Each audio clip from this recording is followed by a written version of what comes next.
everyone, and welcome to the Eternal X Wolfpack Paranormal Podcast. I am your host, Sean Ellis, and tonight we have two amazing people that I have actually met live on an investigation, and we will be speaking with them. But first, before I introduce them, I'm going to introduce my lovely co-host for tonight. She is the powerhouse producer for All Access Network TV. Welcome, Ms. Gwen Johns. Hey, how are you? I'm doing fine. How are you? I'm good. I'm good. So you ready for this? I am. I'm excited to meet them. I haven't had but maybe a minute to talk to them, so this will be good. Yeah, they're definitely interesting. I did have a chance to meet up with them when I was in Keithsburg, Illinois at the Masonic Lodge, and they were there with Jamie Lynn Keller, and they were part of the team that I investigated with there that night.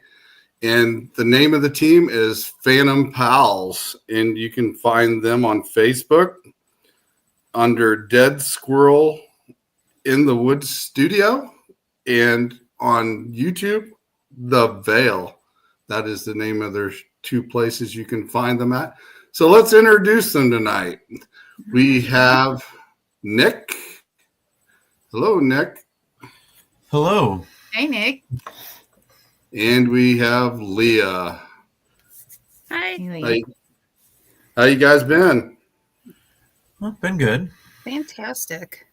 It's been a little while since I've seen you guys. I mean, I see you pop on and off once in a while and catch some of your podcasts here and there. So, yeah, it seems like you guys have been pretty busy since I seen you guys in Keithsburg. Yeah, we've done quite a few locations. So, yeah, it's a fun little duo team. That's awesome.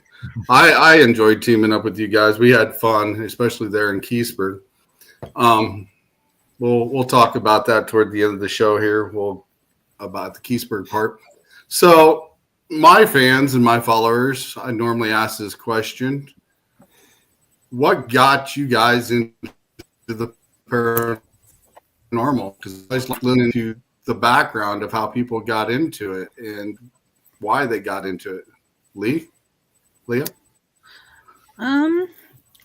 Kind of a long time history, enjoyment of trying to learn a little bit about ghosts and whatnot. Of course, you grow up with, as a kid, hearing ghost stories and campfire stories and stuff, but I never really had any major experiences until maybe my adulthood. I'll be honest, I saw taps like when they first started way back when, and I was like, that is cool. I would want to do something like that. But really didn't start up until probably 2019. I had moved to North Dakota just before then, and I was thinking, oh, I bet you I'll find a team out there, and I'll try to start up with a team in North Dakota. And believe it or not, with all the history that North Dakota has, where we were in North Dakota did not want to discuss such things. The city that we were in really kind of turned into a hush-hush. We don't talk about that kind of stuff here. So it wasn't until I got back in 2019 that I started looking for teams and joined up with a team for about a year and a half, and then sort of went a little solo for a little while and met other teams and spread out to different places. And then I met Nick, and we decided to do a duo team. And now we're still a duo team, but we also teamed up with Racine Paranormal. So we do stuff with Racine Paranormal as well. mm-hmm. That's yeah, awesome. I've kind of always been into it, like watch the X-Files, ghost shows, paranormal stuff. And then in about 2002, went to the Milwaukee Paracon and watched presenters. And my sister, who is about 20-some years younger than me, decided she wanted to do a podcast. And I kind of knew what would happen. I'd be doing all the work because she's a teenager. And then I saw an opportunity to be a tour guide for the Sheboygan Insane Asylum, or the Sheboygan Asylum, and I was hooked on ghost hunting since then. started a little group with the Dead Squirrel thing that kind of, we did a few locations, and everybody kind of separated a little bit, and then met Leah and worked with Leah the first time in Ashmore about actually a little over a year ago now. Yep. And we decided to become a duo, and I'm actually enjoying investigating instead of leading people around, and the experiences I get. And she has the same taste I have in topics, so we have a great time investigating and researching and just kind of talking about it. So that's awesome. So technically, I almost got to see you guys in your startup stage then, since it's been about a year ago when you guys started. Yeah, pretty close. Because it's about a year ago since we were almost in Keysburg together. So, Actually, yeah, you met us April, May, June, July, August, about 4 months after we got started, because we did our investigation together in February of last year at Ashmore, but didn't really become a duo until the weekend of April 27th was our first duo investigation. And that was Ed Gein at Washura County Historical Society. We actually got the Plainfield tour. We got to go to his grave, where the farmhouse used to be, the hardware store, just all over town, and even the graves or the cemeteries where he dug up the bodies he got. Mm-hmm. Oh, wow. Yeah, Shania met us maybe 4 months later. So we were a very new team. Mm-hmm. Yeah, I've been invited to come down there a couple times, and it's definitely on my list to go down there, because I know people's had a lot of experience there in the jail cell there where they held him at, and they've got some trigger items, I guess, there as well. And that would definitely. Got to hold it. It was awesome. Yeah, we when I went, I'm jealous. I wanted to go check it out here sometime, so I'm jealous of that. So I'm going to definitely get down there. That's definitely for sure. So I met you guys in Keysburg, and we got to go to the Masonic Lodge, and we were with Jamie Lynn Keller as well. What did you think of the Masonic Lodge when we were all there? Minus the mosquitoes? That was definitely got bit up. It's kind of warm for sure. Definitely got bit up. I do believe there's probably more evidence that others have gotten. It seemed to be more of a quiet night when we were there. I didn't get as much as I was hoping. There was some stuff, but I did hear of more experiences from other teams. So we just might have to. It might be one of those locations where you got to go back a few times to really get some good stuff. Right. I thought it was I thought it was interesting when we caught some of those EVPs when Nick actually crawled down there underneath the foundation there when he was in the hole. Yeah. That was definitely interesting, that getting some of those EVPs, and we were all talking, and the REM pod was kind of going off a little bit. But like I said, I think basically that's all I ended up getting. It was a few EVPs and the REM pod going off here and there. And I don't know. I actually had a conversation there with your husband as well that was pretty interesting as well. That was really something that stuck with my mind, and it was interesting to be able to talk with him as well. But go ahead, Nick. What were you going to say, bud? Yeah, I don't know, that being in the hole, it was kind of weird. I don't know if it was just because I was inside a small little area and crunched in there, but it did feel very weird. So it was fun watching you. You got dirty. You definitely got dirty when you crawled up in there, and I think I even went up in there the second time. But it was definitely interesting. Like I said, I think basically the only thing I caught on some of my stuff was EVPs and the REM pod going off, and I was doing a live the whole time when we were doing it.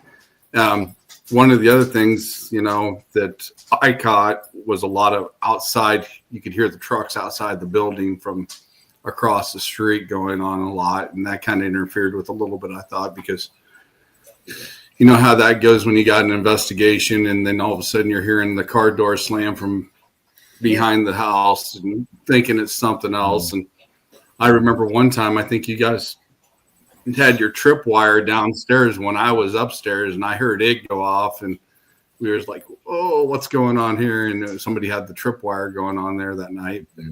But like I said, overall, it was fun in general. Like I said, got to meet you guys and team up with you guys there for a little bit, and that was definitely fun. So we're definitely going to have to do that again. Yeah, Well, you got me there as a next to us. Yeah, you got me there a little starstruck because I saw you. I'm like, oh, Sean Ellis is here. See, I tell you that all the time. I'm nobody. I'm just me. I'm just me.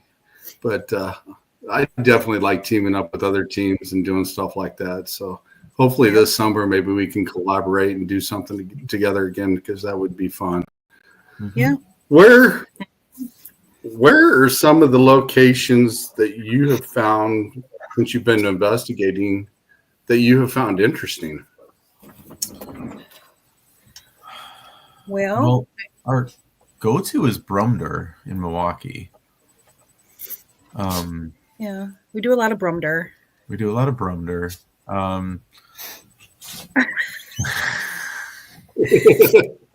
Hey, That is my girl. husband. We've got a few people in the house. We got Lori Bragg in the house. She's associated with Pam Harris from Serene Divine from Indiana, and Kitten Scrub. Kilted That's Scrub your is my husband? husband. Yeah. Yeah. So, but yeah, we got a few in the house. So they'll think build one up here in a time- little bit. What was that? One time in Brumder, your doll moved. Yeah, so I bring a doll. Her name's Estelle. She comes with me in all my investigations, and we were in the George room. And that is where George Brumder Jr. is stated to kind of hang out in and watch over things. And we had noted that, or I had noted that at one time, Estelle wasn't sitting exactly as I put her. But sadly, we didn't have a camera on her. So that was frustrating. Oh man. Yeah. Then I think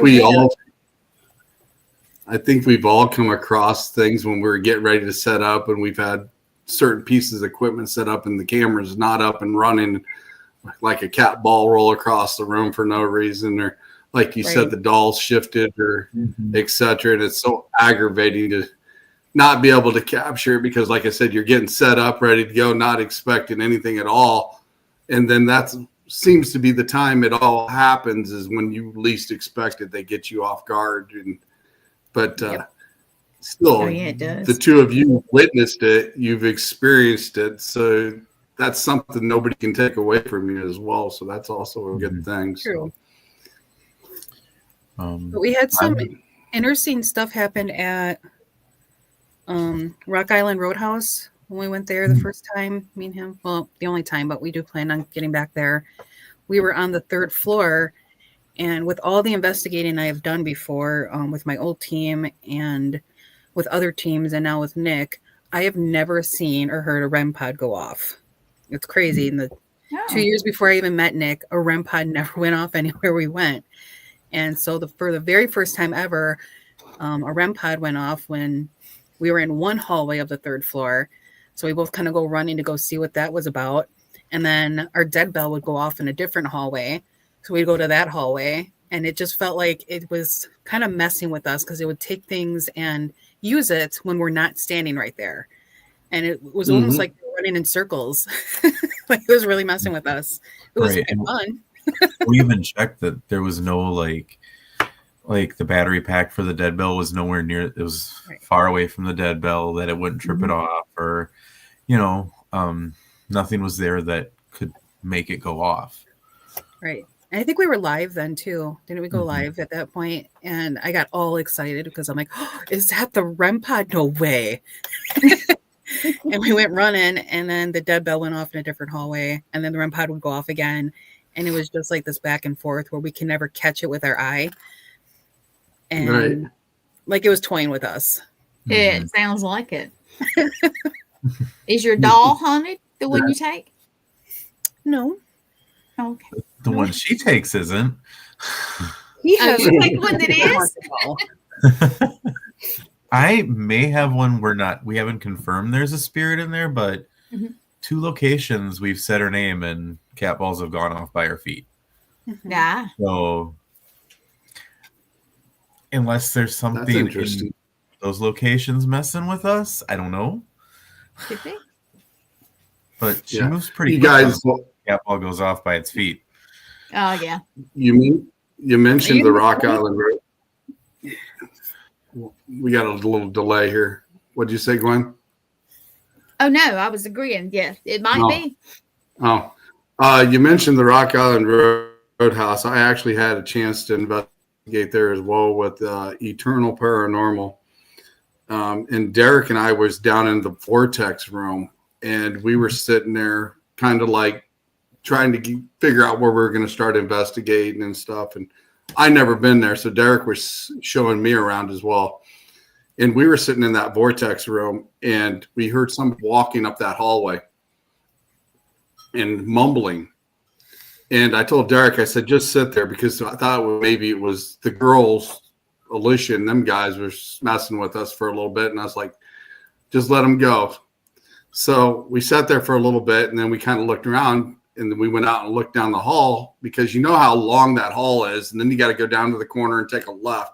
So the time that we allowed, if they were sitting there close enough where we could hear them, they couldn't get away far enough, without us seeing them, you know what I'm saying? But we actually experienced somebody walking down that hall and voices in that little hallway down there as well. And it wasn't even the girls. And we thought that was interesting as hell for the fact of it being in that vortex area. We've got Susan Victoria in the house. Thank you. And thanks for sharing, Victoria. Yeah, when we were in the basement where the women were taken or whatever, down there by the doors where they do deliveries. Yeah.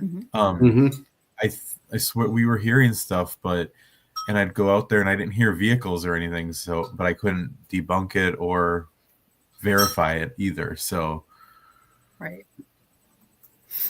Yeah, I would say that there's would be definitely a lot of area. So it's definitely on our list to go back to prove it. There's definitely a lot of activity in that Rock Island Roadhouse as well.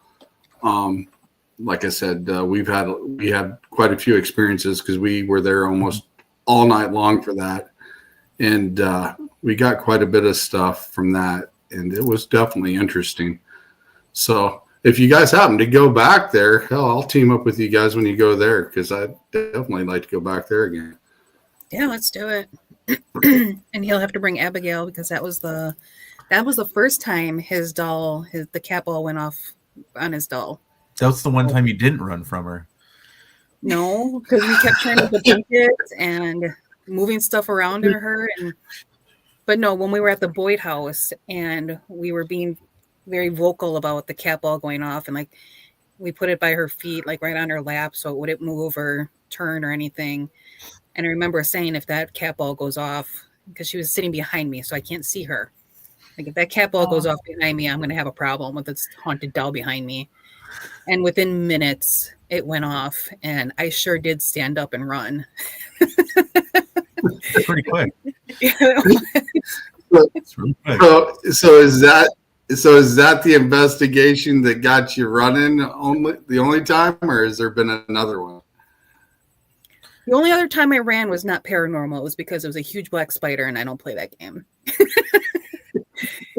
It came way too close to me, and it came out of the wall that I was sitting up against, and we're not doing that. I get it. That would be kind of creepy, looking up and around the corner, and all of a sudden there's a spider there. But yeah, that would definitely. Well, something. White House. I mean, I'm not also had scared. Yeah, that didn't we have the Wasn't door it? open at the White House? Yes, at the Boyd House, we had the door open. So I don't know if you guys have been to the Boyd House yet. It's in Minnesota. no, I haven't been to the book. Yep. So we were there and we've actually packed up and we were just kind of hanging out because in the living room area there's a TV and they have like a little DVD documentary about the Boyd House. Mhm. So we had a little time to kill and we decided that we were just going to watch it and then head out after that 'cause it's about an 8-hour drive. And as we were watching it, again, everything's packed up. So like no equipment was out. So of course that's always when things happen. And I'd gone into the kitchen to grab food for us, came back into the living room. The second time I went into the kitchen, the door to the basement was wide open. And that door, we made sure that we shut because there's actually a sign on the door. The owners wanted to make sure that that door is always closed. So we made sure that that door stayed shut. And I was like, well, I would have noticed if that door was open the first time I went in. So at some point, that door that was latched opened. Maybe it was Cool. the doll. Wow. It's So like- Boyd House was pretty cool too. Yeah. So you said you've got a lot of other cases that you've investigated and stuff. What are some of the things that you actually crossed with some of the other investigations you've had? For me, I did the Washura County once with Leah, but the first time I did it, I actually sat in Ed Gein's cell. And for historical context, that's not the cell he was kept in for the long haul. It was just where he was booked for like 2 days. They actually have, I think, train exhibit or something else in the cell. He was in an isolation cell because of his reputation, what he had done. And I was talking, and on my spirit chat, I got next to you. And then the two that I was working with left because he was going to talk. And then Augusta, his mom, took over. And like for almost, I would say for a good 2 minutes, it was very tough to breathe. You could feel her sorrow. And like, it was very intense. So, but then, and everywhere we went after that, she followed us wherever we went. We couldn't talk to anybody else. Oh. So you felt that intense feeling the whole time when you went to the other locations in the building then? Yeah, you could feel her presence. And then you asked, is this Augusta? So could we talk to anybody else? And we would get the no, like if you do 1 for no, 2 for yes or something, or the yes and no thing. And we'd always get no. And it was always yes for Augusta. And she just took over the whole night. Like she kept her eye on. Do you think? Like she didn't trust Do anything. you believe that? Go ahead, finish. It was like she followed us everywhere we went, and she was making sure what we were doing was above board, and we weren't going, digging into things we shouldn't be digging into. Right. Like she was protecting Ed. Do you believe that some spirits actually keep other spirits there and keep them quiet or start draining them from their energy? Do you believe that maybe possibly she was a higher spirit than some of the other ones there that could actually do things like that? Yeah, with it being a historical society, I think some of the stuff just has residual energy. And I think she was there, because Ed was kind of more innocent and he didn't realize what he did, or he didn't realize the ramifications of it. And I think she was there to protect him. So she That's had a little more power than he did to stop him from talking. She just took over. Which yeah. seems very I've much like what he would have done in life, or she would have done in life. She controlled him pretty well. right, just kind of like protecting over him and watching over him is definitely for that to make sure. Yeah, like that. Yeah, we've ran across some spirits that on my previous team that I was on that kept kids' spirits trapped in places until we got rid of the bad ones. And then we'd have REM pods and voice boxes set up. And we said, after we got rid of the bad one, when you cross over or you're crossing, leave your name. We ended up getting like 13 or 14 names of kids after we got rid of the bad spirit there that actually came over that box. After we got rid of the one that was keeping them there. And that was definitely an interesting night as well, because that was about a 12-hour investigation before we finally got everything figured out, what was going on. Mm-hmm. And it was pretty intense. It's probably one of the most intense investigations I've been on, because another team called us in to help them, and Parallax Paranormal was, and they called my older team, the one I was on, to help them out. And they actually found a half body. They didn't, but before they had a chance to investigate there, they found a half body in that house. And that's what was the whole situation. And then we ended up figuring everything out and putting all the pieces together. And there's still some things missing, but we definitely got the bad one out of there. And that was a very intense investigation that night, for sure. Do you guys believe in crystals or anything like that, or do you guys do anything prior before you go into an investigation, or to protect yourself, or how do you guys do that? Because everybody's different. I've heard both sides where it hinders an investigation, but I don't wear them when we're investigating. I will, because to get my energy back up, I have some for afterwards to kind of cleanse. I have crystals that I wear daily, like they're on my wrists. So like my tiger eye and amethyst. So I keep them with me. But when I'm on investigations, I do actually take them off. And one of the reasons that I feel I take them off is not because I don't want to be protected, but I feel like I'm shielding myself from something I'm looking for. So if I'm looking for it and kind of trying to seek it out, I feel like I'm keeping it away by keeping my protection on me. Mm-hmm. But I have noticed, especially as becoming a duo team where it's just me and Nick, I'm a lot more tired after investigations, especially like a weekend one where we do a Friday, Saturday. My energy is a lot more depleted than it had been when I was in bigger groups. So it takes me a little bit to come back. Kind of like a paranormal hangover is what we call, where it drains your energy from what's going on from the night before. That's definitely an experience as well. Has there ever been a place that you've went to and got to that after you've got in, it's like, whoa, this is just got too much energy, or something would keep you from doing an investigation? I haven't.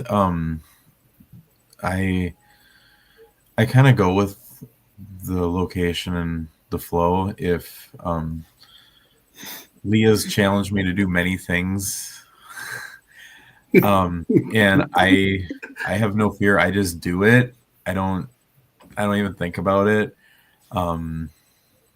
And it might be why I'm kind of tired after each one, but because I think it's the thing she doesn't want to do. But I saw that smile. So I'd like to make a suggestion, if it's okay. I used to have the same problem. I'd get like I would be just falling down exhausted after the investigation. But a friend of mine and her husband are big on the grounding yourself and shielding yourself, not shielding your experiences or anything that's going to interact with you, but it kind of just, it helps for the spirits not to take your energy. I have even, what are these, taken the little power thing and say, okay, this is for you. Don't take my energy type thing. Because I would get so exhausted and it actually worked for me. I would ground myself, shield myself. And if I don't know what you're familiar with, Sean can help you, or there are books, you can probably even look on YouTube or anything, but it's an idea. Or if we're in a house or something, we'll say, go to the refrigerator, get you some energy and come back. Just little stuff like that. And it honestly, you feel much better, much better. You really do. I had that problem though, because I get it. I think the most exhausting one is the dowsing rods. Like just holding those, and then because they are drawing off you when they use that. So they are, but you kind of have to let them draw from around you and not you. Yeah. Trust me, I have had to learn this lesson hard. I have made myself absolutely sick. So it's something to look into if you, just a little something. Right. And he can tell you much more than me about that. So he's better with his energy. What is the most unique way you've come up to investigate something? What items or what have you put together to get a reaction? What's the most unique thing you guys have done? I don't know about uniqueness. I think the simpler for me, the better. I struggle with like the high tech stuff. I would rather simple, interactive. I like the interactives. Even kid toys, something like that. Something simple. I try to keep it as simple as possible. I one time saw, and I want to try this because we haven't been in a spot to try this at, but I did see balloons being used. And like, how simple is that? Just have a balloon. Like, I'm more of the simple person. Yes, I've seen other teams use some great stuff. But I try to keep it as simple as possible. I don't know how unique that is, but that's how I am. I have an old school tape recorder, cassette recorder, like the big brick one that I've tried to use. I haven't gotten anything out of it but I mean, it's an old school item that they're going to recognize. So when you say speak into the recorder, they're going to see that. And that kind of goes with the dead bell. That is a universal thing. Ring the bell, Yeah. So I try to keep it like you hold a cell phone there and say, speak into my recorder or speak into my phone. And who knows like what era they're from? Would they even know what that is? Right. Or like the REM pods when they start lighting up that they've never seen them before because they're not used to things like that. And you got to explain it. And then, that's definitely one of the things. We got Chris O'Toole in the house. Thanks for stopping. Hey, O'Toole. Thanks for stopping in. But yeah, one of the things I thought was interesting, an idea that I did, I went to Bell Mansion up in Indiana, and we played poker with the spirits. There was 4 of us that actually sat down at the table. It was me, Mandy from Ghost Sisters, my old teammate, and let's see. Actually, it was Lori, I think. We were all up there playing poker, and we set the REM pod right in the middle of the table where nobody was touching it, just in the middle of the table. And we lined it up so that the lights had a person where it would flash. And we would be sitting there playing poker, and we'd ask who would win before we even showed our hands. And I'll be damned, that light would point to the person that would win every time. Nice.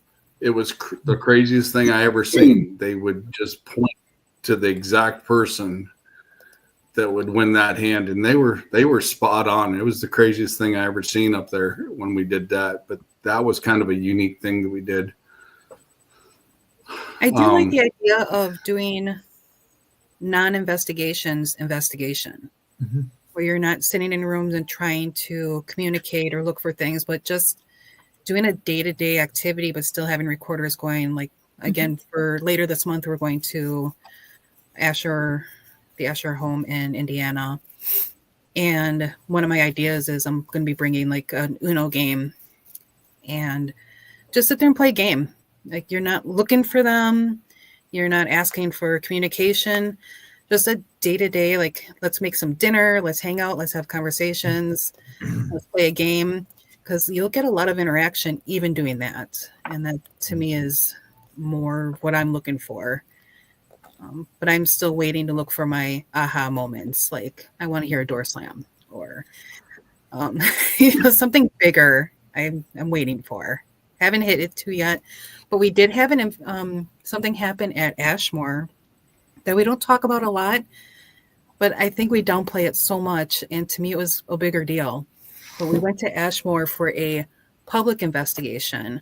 So we just joined in. We wanted to go somewhere. We just wanted to do something fun for the weekend. So we picked up Ashmore and did a public investigation.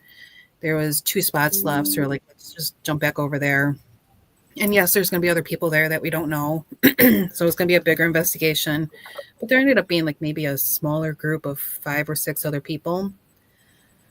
And I didn't expect to get too much with that many people in there and all of us kind of being in different rooms or on the same floor and all of us having probably different investigation styles, just how public investigations go.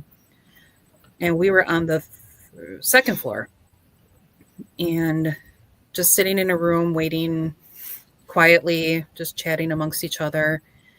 And I heard somebody coming down the hall, very distinct steps coming down the hall. Well, at this point, I had actually just gotten used to hearing that because there's other people in the building. You don't really know where they're going. It's not like we're all communicating as to who's going where. And so I immediately was like, even said in our recorder, oh, got another team coming up. So you'll hear them coming down the hall. Waited for a minute. And I was like, where'd they go? So I stepped out into the hallway, walked around. I'm like, there's literally nobody else up here.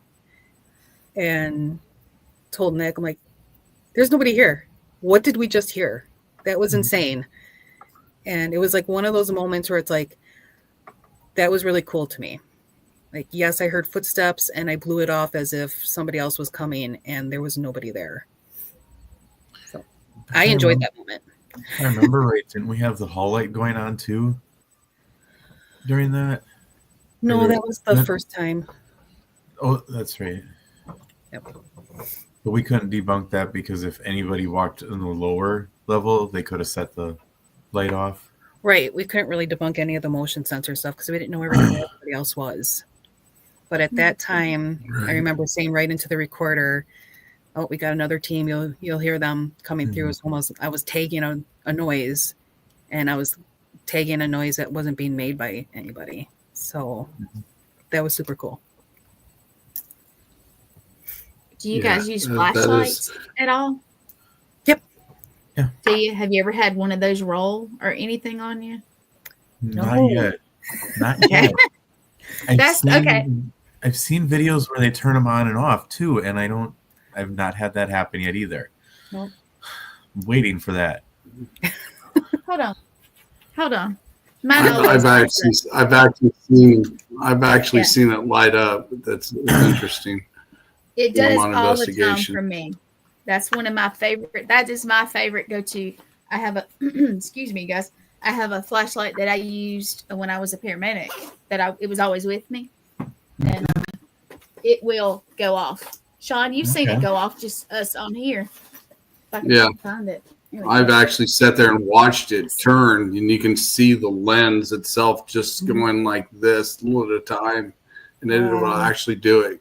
I've seen it a couple times when me and her were talking in backstage before when we were preparing stuff and getting stuff ready. And she said, well, I'm just going to turn this on and we're going to see what happens Oh, and yeah. see if we get anything. And when it was sitting there, you could actually see, like I said, the lens, because the lens and it's got that shadow tint. And if you watch it, you can just gradually see it start to turn. And it's like, yeah, it's definitely interesting. And I've also seen it happen in investigations I've been at before as well. And it's definitely unique. And I'm probably going to start doing some of those more often, because I've got one of those little mag lights that they could probably do with really easy.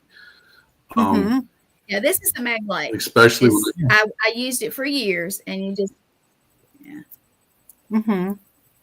see if we can get it to go. All right, can you guys see it on? Yep. It's not real stable. Sorry about that. you're going to Here, have to go up with it a little bit. Yeah. Hang on. Well, you guys keep talking, and I'm just going to sit here, and we're going to see if we can get. All right, if somebody's here, You're going to these guys would you're going to have to lower your camera. You're going to have to lower your Can't see camera it? just slightly. You can see the top half of it. Yeah, there you go. There you go. Is that good? But yeah, you could actually see where that gray spots in that lens. You could actually see it kind of moving a little bit when it starts doing it. It's definitely interesting. Let's see. Turn it off and see if they'll turn it back. All right. But Okay. These guys really want to see this flashlight go on and off. So you guys can turn it off for me. That would be awesome.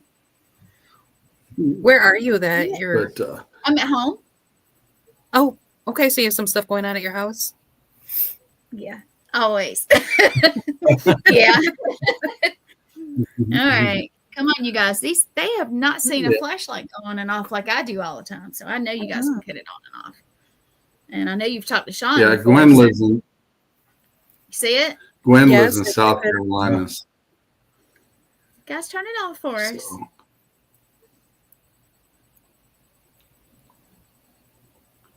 They usually turn it on and off. We'll see. Just go ahead and talk. Okay. Just watch it. I thought it would be cool if you guys could see it. So Yeah. That would be really awesome. yeah, it would. but she lives in South Carolina down there, and she's got some activity. And I actually got activity in my house as well, because, like I said, when I was on the old team I was with, we trained some of the rookies we had for that team here, and we got EVPs and REM pods going off here, and there's about 6 of them that I know that runs around in my house, and 2 of them are little kids. One time, my oldest daughter came over to watch a pay-per-view, and I got Matchbox cars, like Hot Wheel cars that I've got on the wall with hooks.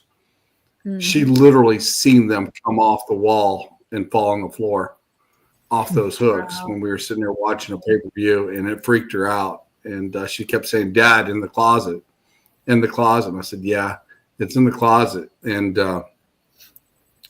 because there's 2 little kids up there in that area, and they like playing with the toys, and they take Pacific ones off the wall and they drop them on the floor.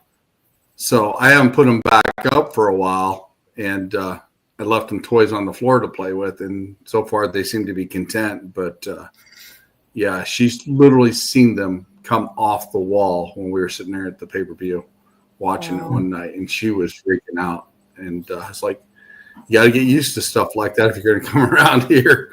So, Yeah, that's true. but yeah, it's definitely interesting. We do have Is there some stuff anything you'd like to? Oh, go ahead. Go ahead, Lee. Go ahead. I know there's a little bit of delay. Go ahead. There is some stuff that we're figuring out might be happening in my house recently. And I had the most awesome experience that I was so excited about that I like immediately called Nick. I'm like, "Nick, look, oh my God, guess what's happening?" So sadly, it comes off a very sad incident. Unfortunately, my son had passed away last September, and he had passed in his bedroom from pancreatic failure. So, of course, our household has been, in a gloomy, sad mood since then. But I have noticed my other son tell me, like, he always feels like he's being watched now. My husband, who is very sensitive and was actually very uncomfortable at the Masonic Lodge when we first got there, he felt very heavy presences and stuff. So he's very sensitive to things like that.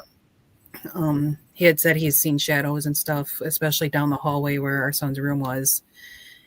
And the other day I was home alone, which never happens. So I was very excited to just be in the house by myself. It was only 20 minutes, but hey.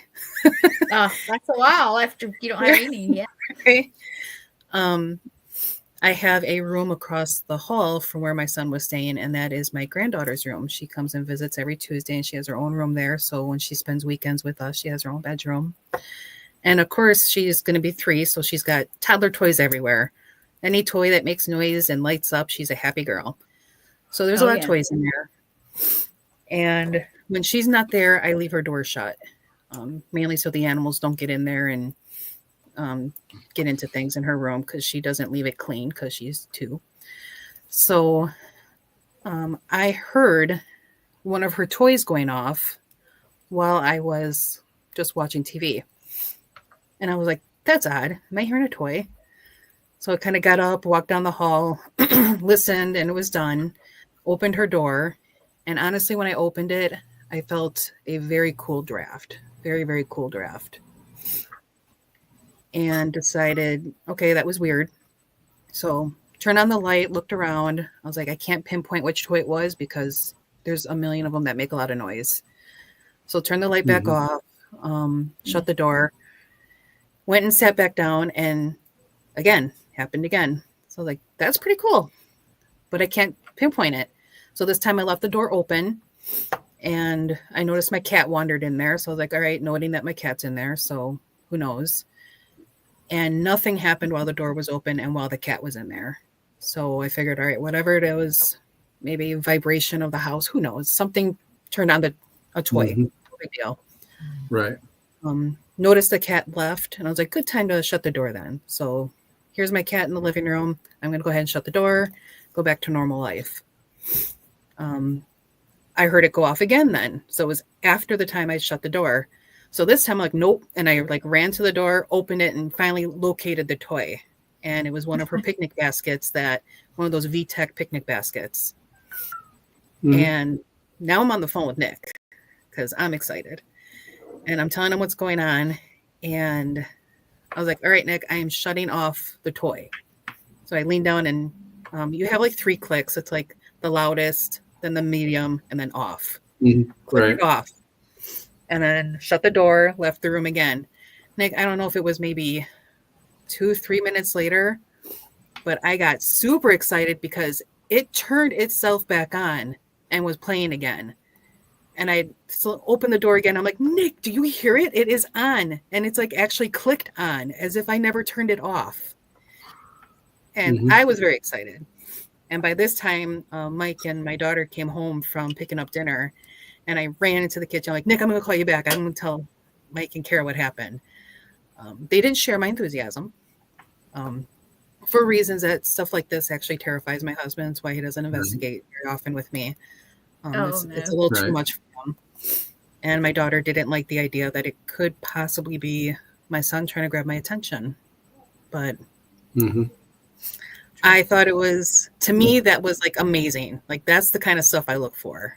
And I was like, to this day, I still kind of sit there and go, well, I do wonder if that was him trying to talk to me, because he knows that I would be excited about this. Right. Definitely. My condolences go out to you for your family and your son. I know that was a bad thing that you guys had to go through. And I said, my condolences to that. Did you happen to maybe even put a recorder in there? Maybe try to get some EVPs to see if it possibly was your son trying to communicate? I would love to investigate. At this time, the family has really not wanted me to do so. So part of me wants to do it on my own, but I would love to have like my husband and son's blessing to say, yeah, check it out. But right now they don't want to even know if something's there. Right. Because one thing that I've realized, I've had people that's passed on that I've been close to, like I said, a girlfriend and stuff that's passed on. And I actually experienced a full apparition of her standing off to the side of me here in this room, and seen her fully standing in front of me not long after the funeral. And she did communicate with me several times, and she still does to this day.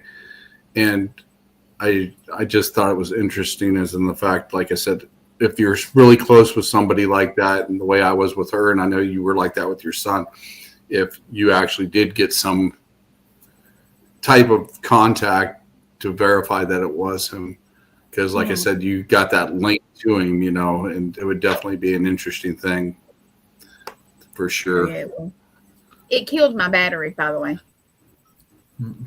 My husband says that sucked. It killed the battery for you guys. Oh, we got I won't put another battery in it. We got Victor Santiago in the house from the Don Hey, Vic Victor. Show. He's in here tonight. Thanks for stopping by, Vic. But yeah, it's definitely that. We got about 9 minutes left of the show. Is there anything you guys got coming up or would like to share before we end the show, or any pictures that you might want to share? Oh yeah, I got a couple pictures. I know Nick and I have a couple investigations coming. At the end of this month, we're going to be at the Asher House. In May, we are joining Darren and Small Town Paranormal at Edinburgh. Sorry, lost the name of it. And then we do have Malvern Manor coming up in October. We're actually going to be there Halloween. So, Oh, cool. Yeah. Oh, that'd be cool. heck yeah. We need to get more. Halloween's in my because I feel favorite like we can do more. And then Nick, if you want to talk Halloween's about my the favorite podcast, holiday. because that's your baby. We're in the final month of the current season, and then we're going to do a special series on what serial killer were you doing the special series on for during our break? I will announce it since you brought it up. So yes, for the first time, we're announcing the Creeps and Cocktails series in April. I will be running. Cool. I have a 3-part series coming up, and we will be discussing Albert Fish. Oh, yeah.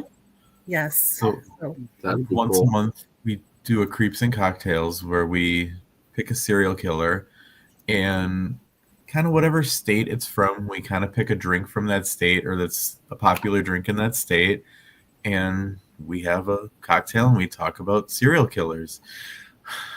Yep. And then we talk about like fun facts about death sometimes, UFOs, other just out there topics. The last one we did was the exorcism of Anna Eklund. That's from what I read, that was the case that inspired The Exorcist. So, so we went into that, and we just pick fun paranormal topics and research it and just have fun with it. And I got to thank Nick because he invited me to be a co-host on that podcast with him, and he lets me do the one topic a month on a serial killer, and I get very excited about it because then I can dive deep into it and talk about like psychological anomalies. We look into like what could have happened in childhood. My degrees are in forensic psychology, so those are things that I'm very passionate about. I've worked in mental health. That's awesome.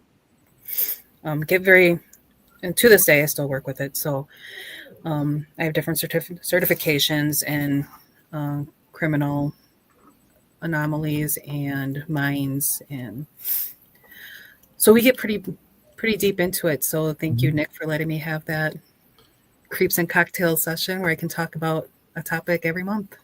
It's just as much yours as mine. So Yeah, that's what makes you the team, right? Right. That definitely what makes you guys a team. And Mhm. you know, like I said, I enjoyed working with you guys. The chance I did get to work with you there in Keysburg, and looking forward maybe this summer, like I said, teaming up, and maybe we could hit the Rock Island Roadhouse or something Yes. if our schedules get together right, and definitely team up and do that for sure, because that place yeah. is definitely interesting, for sure. But yeah, that's awesome, guys. That the fact is, like I said, you got together, you put together this team, you do great investigations and stuff, and you come up with some interesting stuff. And like I said, I think you introduced me to the dead bell the night that we were there at Keysburg. That's the first time I've ever seen a dead bell, and I thought that was pretty cool. And I still like to have one of those. So it's definitely on my list. It's on ghoststop.com, so that's where I go. But I always thought those were cool. But we got about 4 minutes left. You said you got a couple pictures you'd like to show, Lee. Oh, We sure. can show those and talk about them real quickly before we go and set you backstage. We might extend it here a few more minutes. That's fine too.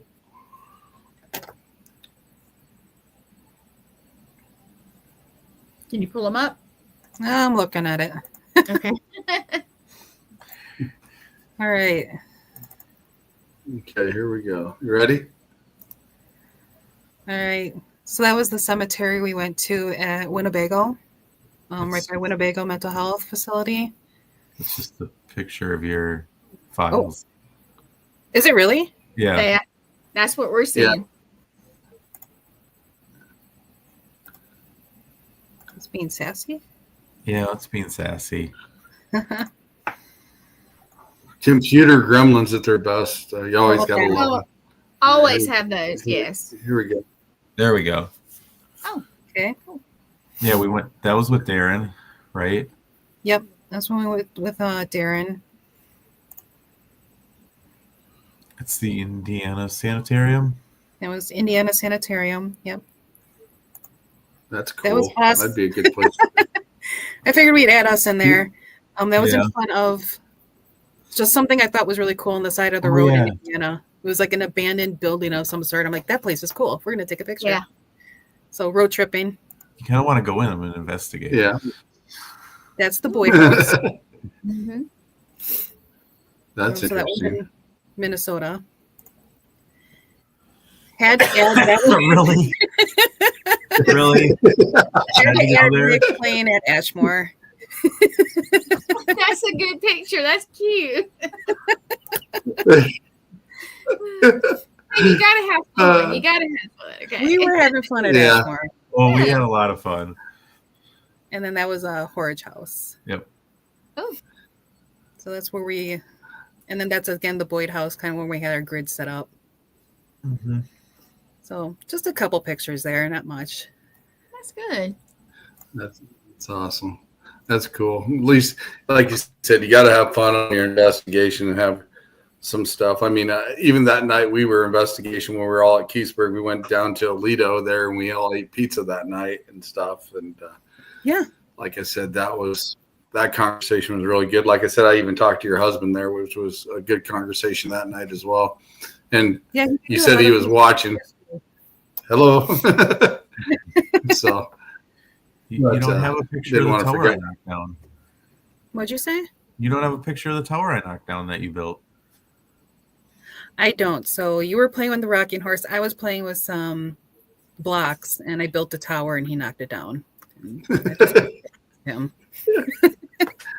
But yeah, like I said, it's always cool when you can have a little bit of fun and go out and talk with new teams and go out and investigate with new teams as well, because you learn stuff. I mean, different techniques, different ways, and that's one of the reasons why I like doing this show too, is being able to talk to teams from everywhere and get their perspective and some of the things that they've done and why they've got into the paranormal to begin with, and kind of keep that link, to everybody, So, like I said, I get along with a lot of teams, and like I said, I actually got to meet you guys live, and I thought that was great, and team up with you. And like I said, hopefully we get to do it again here in the future. Maybe, like I said, maybe we can do it at the Rock Island Roadhouse.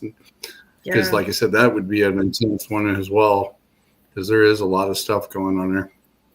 So, anyway, we are definitely at the top of the hour, guys, and I'd like to thank you guys for coming on tonight. Definitely check out their show. They're on Facebook. You can check them out on Facebook at the Dead Squirrel in the Woods Studio. By the way, I got a question for that real quick. Yeah, I did too. Where'd you come up with that name? I just it was started with my sister, and I was Googling names, and Dead Squirrels in the Woods came up, and then I looked it up, and with Indian lore, there's different theories with when you've come across a dead squirrel in the woods, and some of it was paranormal. So I'm like, perfect, I'll use it, and I made it one instead of two. It's definitely unique. It's definitely unique, and I got to think twice when I look at it. I was like, okay, all right, I get it. But it's definitely interesting. And you can also catch these guys on YouTube, and the channel is The Veil, right? The You Veil. check them out on The Veil on YouTube. And go check these guys out. They got interesting stuff, and like I said, they go on investigations and they debunk stuff as well. And like I said, I appreciate you guys coming on tonight. And, I always put up a little banner a little later after the show, welcome them to the family, because like I said, once you're on here, you're always welcome to come back on. And you're more than welcome to share anything to the page as well. And I'll put it up as well. Is that license All form? right. Yeah. Oh, okay. Yeah, I just seen hang it pop out. on. I was like, yeah, when he drops you down, hang on a minute. Okay. Okay. all right, I'm going to drop you guys backstage, but definitely check out these guys on Facebook, the Dead Squirrel in the Woods Studio on Facebook, and on YouTube, The Veil. And like I said, thank you guys for coming on tonight. And Yes, thank you. we'll talk with you backstage here in a little bit. All right. Thanks for having us. Yep. Thank you. Well, Gwen, what did you think? I like them. And the flashlight just did Yeah, do its little thing for him. yeah. I was sitting there when I was talking. I was like, "There it goes." But Yeah. like I said, if you sit there and watch it, like I said, you can actually see that lens move. And I've seen it a few times. The night we were doing It's some work moving on now stuff. a little bit. I can see it, but yeah. Yeah. Well, your name's in the way of it right now, but like I said, you can definitely see that lens turn a little bit, and you can watch it turn. So, like I said, those two guys, Leah, and Nick, two great people. Go definitely check them out. Yep. Anything you got to say before we close out the show? Because I got a couple commercials I'm going to run for us. And anything you'd like to add? Not really. Just show up next week and watch us again. What about your shows coming up on tomorrow night? Anything I do have interesting? 3 shows tomorrow night. Yeah. I have one at 7 Eastern time. Bridging the Seen and Unseen with Shane McLean. I have one at 8:00, which is our serial killers, supernatural, and murderers. And then at 10:30, I have Chasing Nightmares. And then we have 2 on Wednesday also. So come see any you like, and comment and interact with us. And I appreciate it. And you can catch those on the Eternal X Wolfpack Paranormal page, as well as the All Access Network television page, and several other locations as well. You can definitely find all those shows on here as well. Thank you, Gwen, for being my co-host tonight. And I'm going to close out the show here real quick. Next weekend on the Eternal X Wolfpack Paranormal, I have some friends of mine yet again that's going to be coming on. The Eternal Paranormal. I was actually teammates with her before, and she has a team of her own. And we actually got to investigate the Rock Island Roadhouse, what we talked about tonight with Lee and Nick. Those are the ones I did that with as well. That's cool. So we will have them. We will definitely have them on next week, and I'm looking forward to having them on as well. I hope you guys have a great night and the rest of your weekend. And I'm going to close out the show with a couple commercials here real quick, and we're going to be out of here. So here we go. Here is the first one.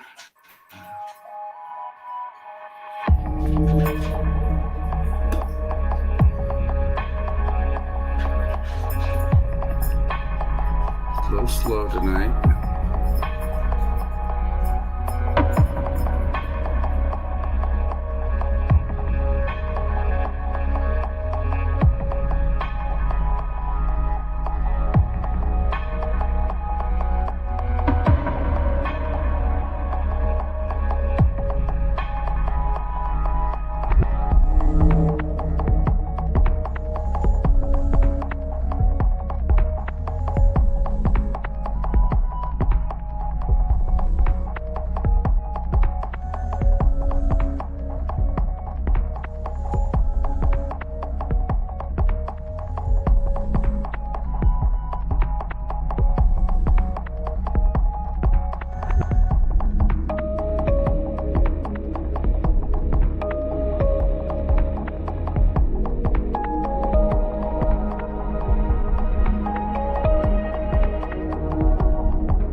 Brace yourself for the Paranormal Rockdown, July 18th and 19th, 2025 at the Haunted Broadhead Manor. Friday night rock. Brace yourself for the Paranormal Rockdown, July 18th and 19th, 2025 at the Haunted Broadhead Manor. Friday night rock out with Dead Amsterdam, Left on Red, and headliner Green Jelly. The music may not be the only thing shaking these walls. Rumor has it the spirits love a good beat. Will you meet one? Saturday, meet paranormal legends like Dave Schrader, Sam Baltrusis, and more. Enjoy thrilling workshops, tasty treats, and a live Zoom Q&A with Dustin Perry. Dive into the ultimate paranormal investigation with expert guides. Or join a spine-tingling seance with Sam Baltrusis. Tickets are limited. Get yours now for an unforgettable weekend of music, mystery, and chills. Have a great weekend, everybody. We're out of here. Have a good night.